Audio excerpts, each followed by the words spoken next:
Le panier revient, mais il ne revient pas main vide, il revient avec une association sans frontières qui aime prendre soin des enfants. Et vous allez la voir descendre majestueusement. Elle, on l'appelle Liliane Temouni. Voilà, notre invitée du jour.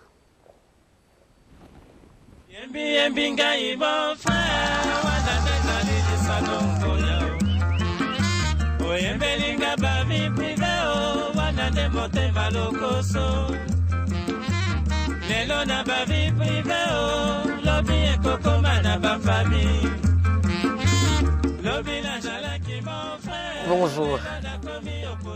Voilà, alors c'est un réel plaisir pour moi, les téléspectateurs, de recevoir une dame ce jeudi 28 juin, et pas n'importe laquelle, mais celle qui a décidé de consacrer sa vie à la santé des enfants. Oui.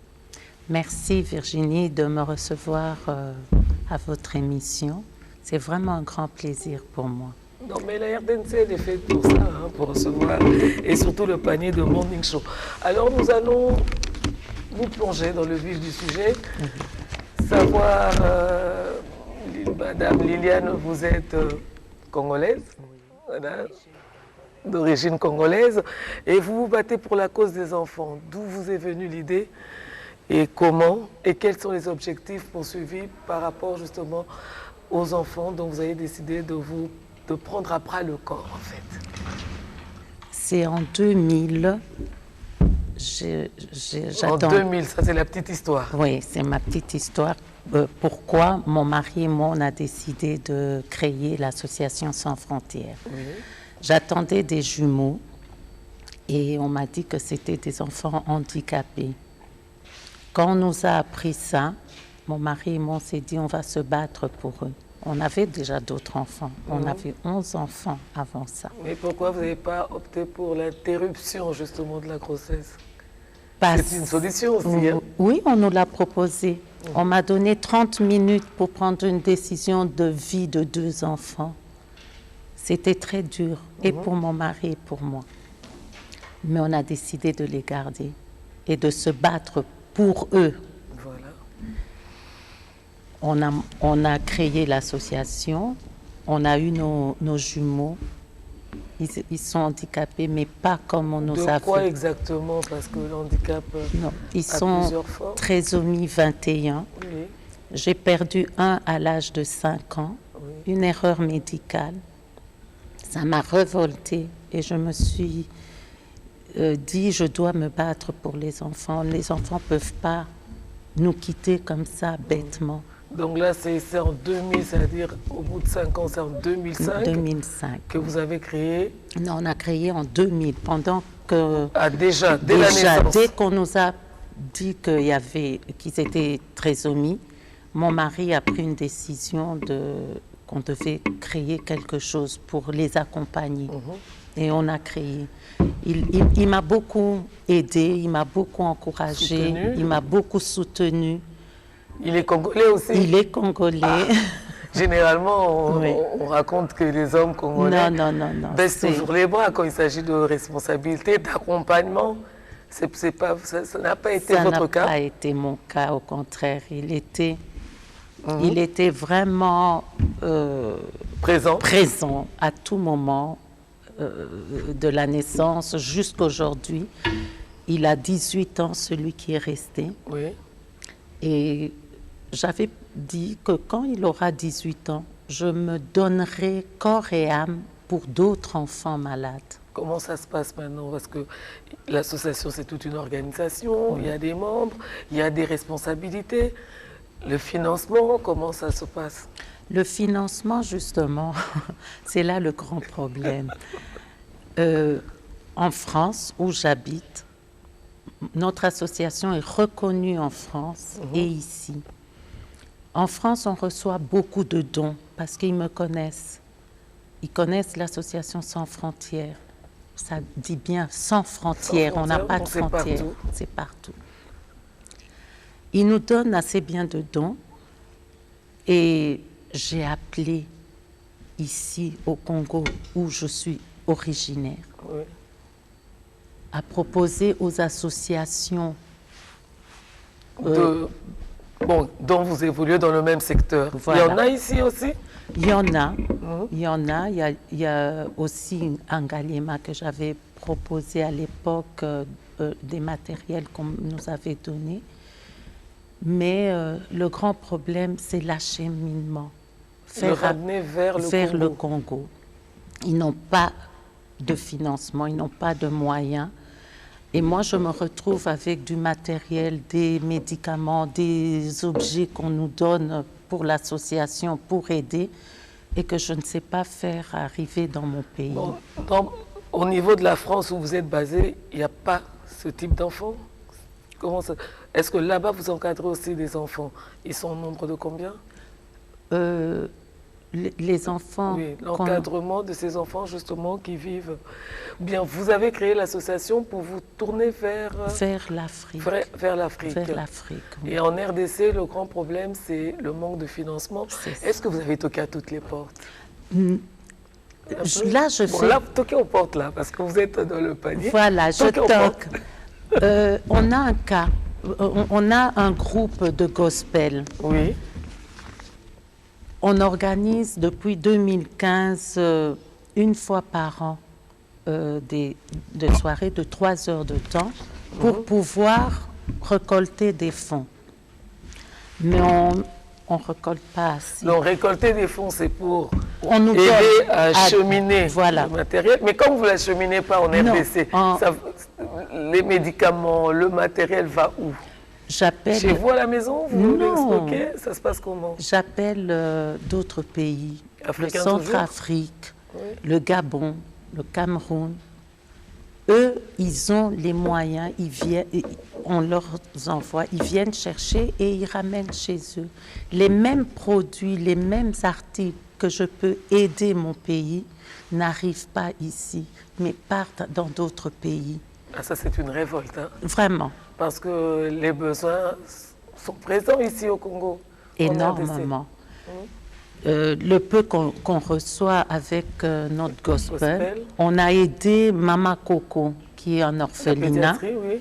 C'est pas grand-chose. On a récolté $630. C'est rien, ça. C'est une goutte d'eau dans l'océan. On a aidé le centre des handicapés de Willery avec $500. On a aidé là au mois de janvier la pédiatrie de Kalembelembe avec $1000.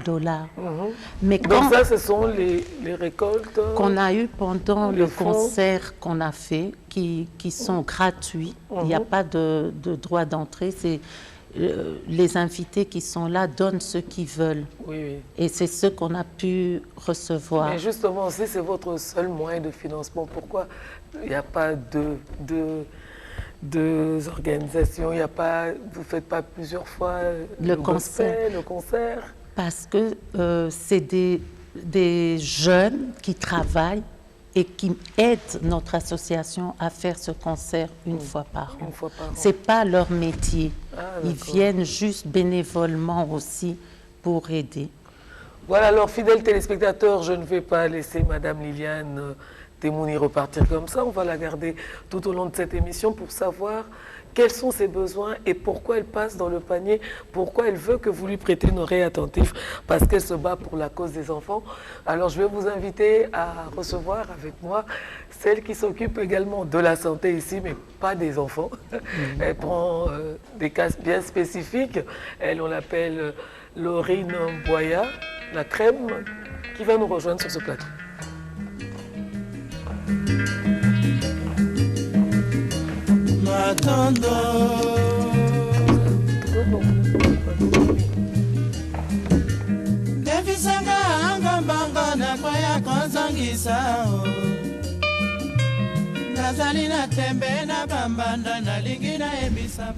Bonjour. Tu sais que j'ai même cru que tu t'appelais Matondo, hein, mais bon, je constate que c'est pas toi. Alors Laurine, je te présente Madame Liliane Temouni. Elle est une association qui s'occupe spécialement des enfants vivant avec handicap. Bonjour Madame Liliane. Enchantée en Merci France. pareillement, oui. dont l'association très connue reçoit des dons qui malheureusement ne peuvent pas arriver à Kinshasa. On va quand même dire que c'est peut-être une faute d'organisation, mais je crois que pour les enfants, les moyens, on peut toujours les trouver. Avec elle, mes sincères félicitations pour l'association. Merci. Ah oui, Virginie. Carnet de santé, aujourd'hui, on s'occupe de l'échographie et c'est grâce à l'échographie que Madame Liliane a pu savoir qu'elle avait des jumeaux handicapés déjà. Voilà, l'échographie, c'est cette technique qui permet comme ça, cette ligne de technique en fait d'imagerie, d'imagerie médicale, parce que l'imagerie en fait, ça regroupe plusieurs techniques qui permet comme ça aux médecins de voir les maladies à l'intérieur de l'homme. Donc, à travers l'échographie, on peut bien voir le fœtus. À travers l'échographie, on peut bien voir le myome. À travers l'échographie, ce qu'on appelle la mammographie, on peut bien voir la maladie qui dérange la femme dans le sein.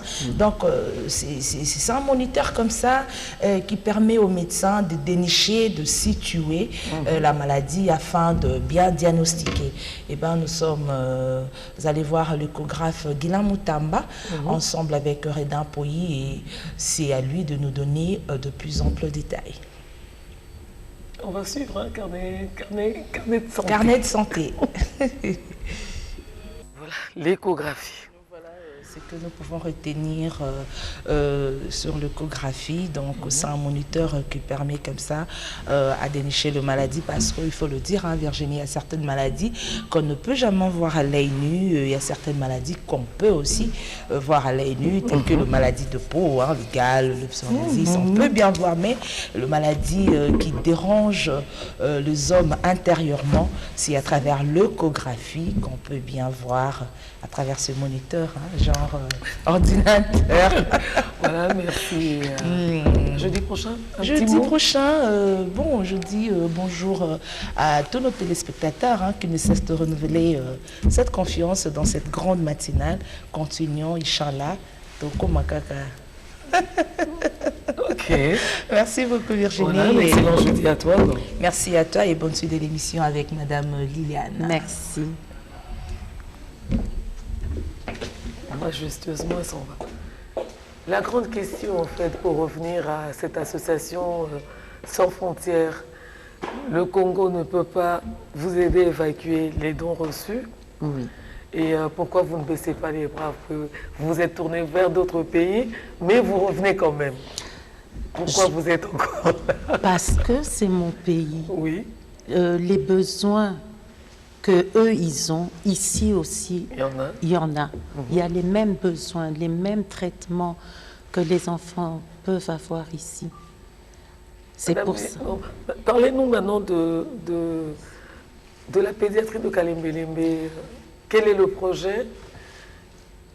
Quand on a été leur donner les $1000, reçus du gospel, comme je dis, une goutte d'eau dans l'océan, le docteur... On va bientôt réduire les attaques gouttes d'eau dans une rivière. Comme ça va faire un peu... Oui, le docteur est venu me voir dans nos bureaux, oui. Le docteur Akele. Oui.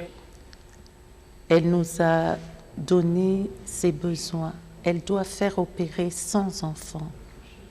Quelle tranche d'âge à peu près? Un peu de tout âge. Oui. Et c'est un peu de tout. C'est des petites opérations qui vont prendre 3 à 4 jours d'hospitalisation. Elle a un groupe de médecins qui vont le faire volontairement, mais il manque tout ce qui est matériel. Or, vous recevez les dons de matériel, vous recevez les médicaments. Je pouvais tout recevoir, mais comme je me trouvais ici, c'était pour moi impossible. Et je lui ai dit, si j'étais en France et que le temps nous aurait permis, j'aurais pu lui faire un conteneur. Parce qu'en fait, maintenant, c'est limité, il y a des dates précises des opérations, oui. Des petites chirurgies, on peut dire ça. Elle commence du 25 juillet au 9 août, parce que les enfants doivent reprendre l'école en septembre. Alors, elle est... désemparée. Je lui ai dit, docteur, je ne sais pas comment vous aider, mais Je veux faire la mendiante. Oh. Oui. Ndeli passé, Na asengaka soki azangi. Notre association n'a pas le montant de 42 000 $ qu'elle a besoin. Alors, qu'est-ce que je fais? Oui. Depuis 1 semaine, 2 semaines, je fais de porte à porte. Tous les magasins, les boutiques, les... Oh. Oui, Nazokota, je dis, Oh. je viens mendier. Et on me regarde, on dit, vous venez mendier? Je dis oui. Est-ce que vous avez képi, polo ou bien quand vous avez des mibou? Ataboye, même comme ça. Naye Bissabango, Naye Commandier, je viens mendier Oui. pour les enfants. Donc le message passe. Oui.